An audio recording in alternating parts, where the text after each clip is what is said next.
el fenómeno de los ocupas, como se dice en España, las personas que invaden la propiedad privada o invasores, como se le dice en Hispanoamérica, evidentemente que una estructura de pecado, una estructura social para el respeto del orden divino de la sociedad, porque como hemos dicho, no todo es de todos.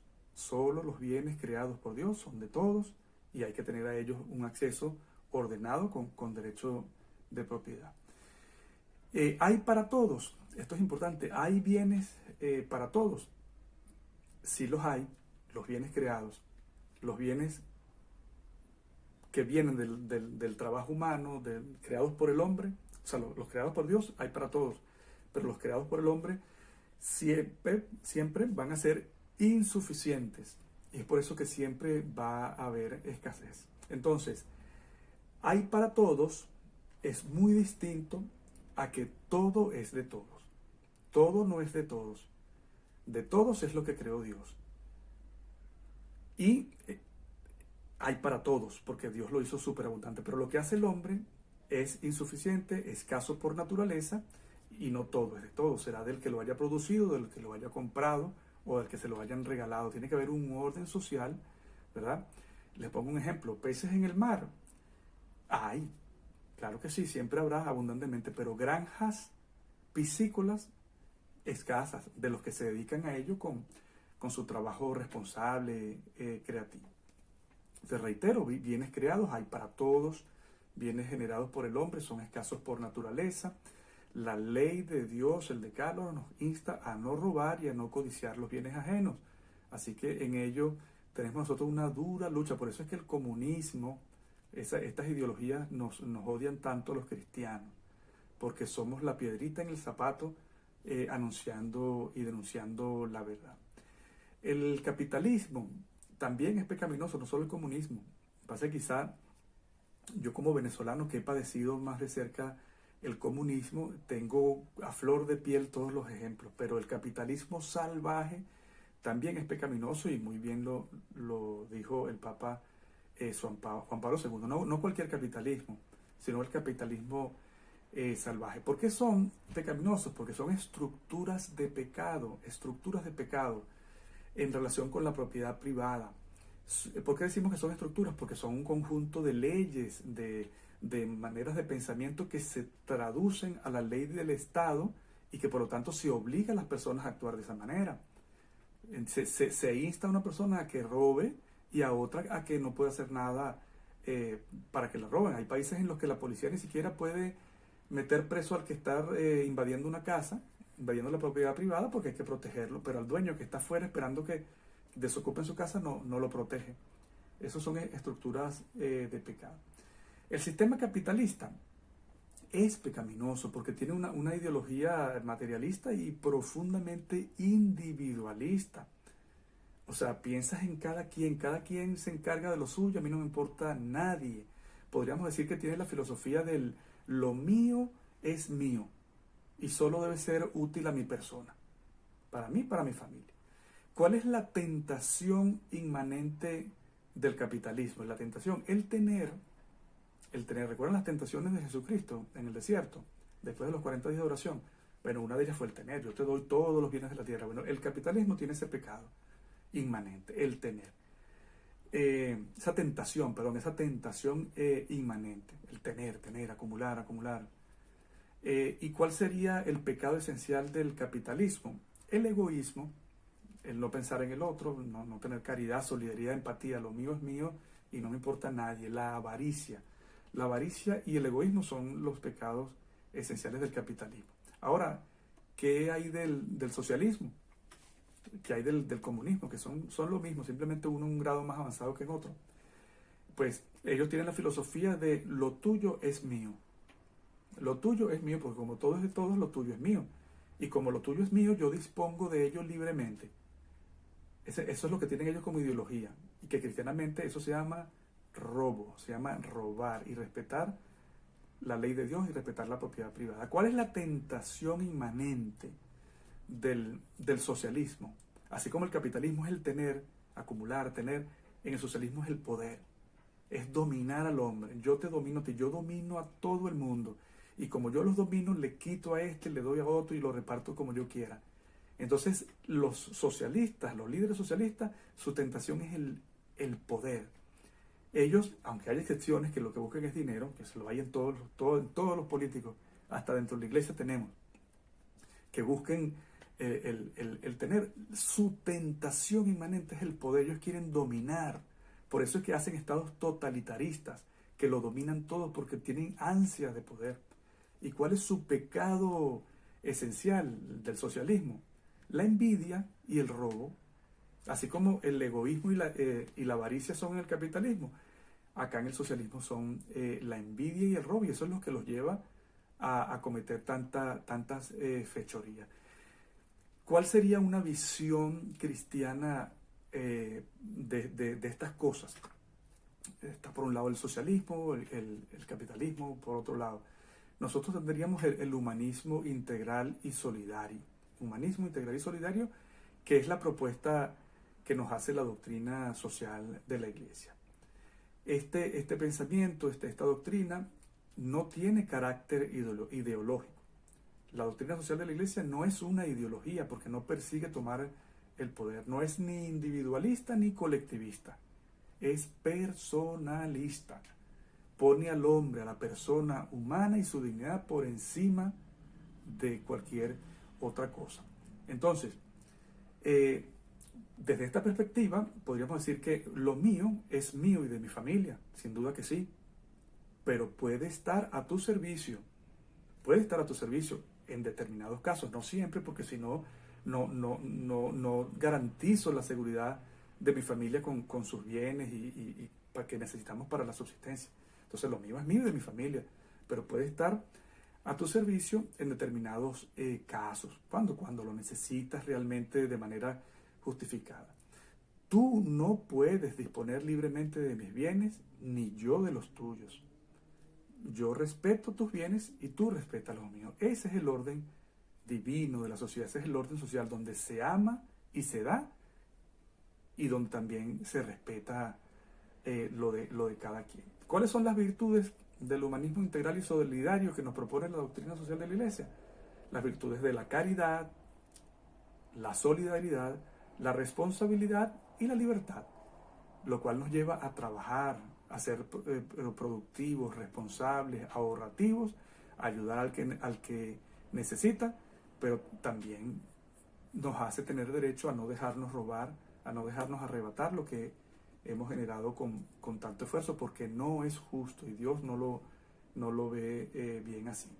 Entonces tendríamos que el humanismo integral y solidario tiene una primacía del ser sobre el tener.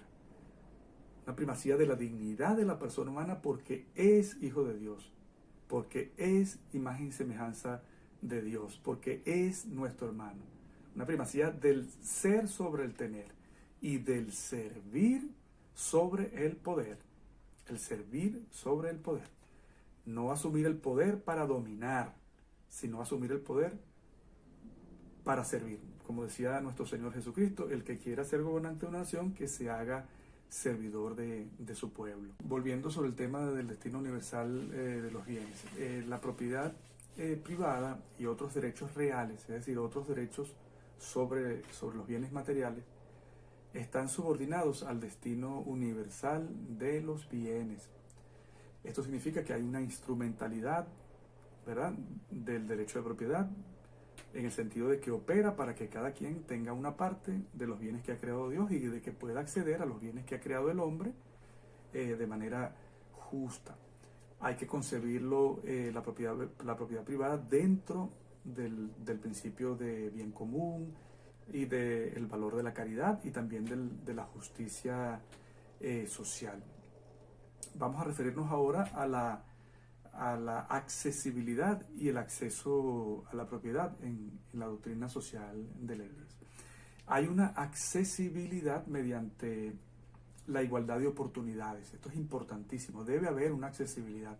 Es decir, los bienes de la naturaleza y los bienes creados por el hombre deben ser accesibles. Es decir, que haya oportunidades iguales para todos para poder tenerlos. Pero sabemos que esas oportunidades no van a poder ser aprovechadas por todos, porque es naturaleza humana, no todo el mundo tiene la misma astucia, la misma agilidad. Y es por ello que nuestro Señor nos dijo claramente que siempre iba a haber pobres, siempre lo va a haber. Pero lo que siempre con lo que siempre debe contarse es con la posibilidad, la oportunidad de que cada quien con gran esfuerzo pueda lograr hacerse de esos bienes, o sea, que haya accesibilidad. El trabajo y la creatividad, así como la propiedad privada como accesibilidad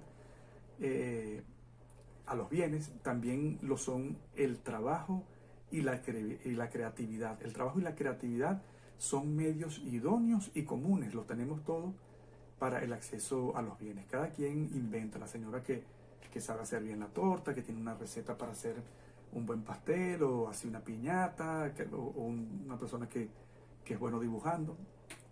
Eso es parte de la naturaleza humana, la creatividad, y nos da acceso a crear bienes. Creatividad, creador, crear. ¿Cuál es el origen de la propiedad privada entonces, desde esta perspectiva humanista integral y solidaria?